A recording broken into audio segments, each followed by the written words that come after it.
지난해 코로나19 충격으로 우리 경제가 마이너스 1% 역성장을 했습니다. 지난 1998년 외환위기 이후 가장 암울한 한 해였는데요. 그래도 OECD 국가들 가운데는 선방한 것으로 나타났습니다. 박병아 기자입니다. 한국은행은 지난해 연간 실질 국내 총생산 GDP가 전년과 비교해 1.0% 감소했다고 밝혔습니다. 실질 GDP의 역성장은 외환위기 당시였던 1998년 마이너스 5.1% 이후 22년 만에 처음입니다. 실질 GDP는 2017년 3.2% 성장으로 정점을 찍은 후 점차 하강 곡선을 그리다 지난해 코로나19 사태로 마이너스 성장세를 기록했습니다. 지난해 우리 경제는 코로나 충격파로 성장률이 1분기 마이너스 1.3%에 이어 2분기 마이너스 3.2%로 감소세가 워낙 컸던 탓에 역성장이 예측됐습니다. 3분기 2.1%로 회복세가 나타났지만 연말 코로나 3차 대확산으로 4분기 1.1%로 주춤하며 결국 연간 마이너스 1%의 역성장을 피하지 못했습니다.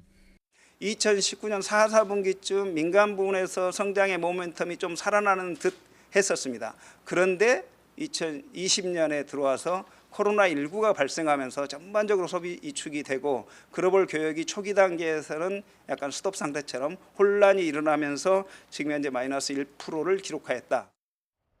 경제 주체를 정부와 민간으로 나눠보면 정부의 성장 기여도는 1.0%포인트인데 반해 민간은 마이너스 2.0%포인트를 기록했습니다. 정부가 재정을 풀어 소비와 투자를 이끌어냈지만 사회적 거리두기 등으로 인한 민간 부문 침체로 역성장이 불가피했다는 의미입니다.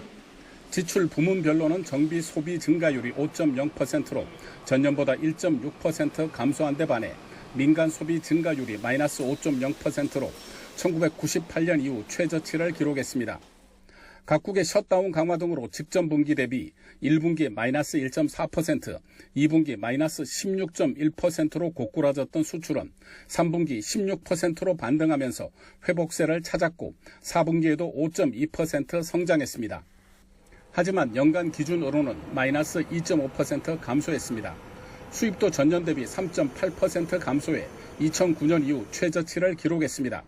산업별로는 제조업과 서비스업이 각각 마이너스 1.0%와 마이너스 1.2%의 성장세를 기록했는데 서비스업 가운데서도 운송업이 마이너스 15.9%, 문화 부분이 마이너스 16.5%로 가장 큰 타격을 입었습니다.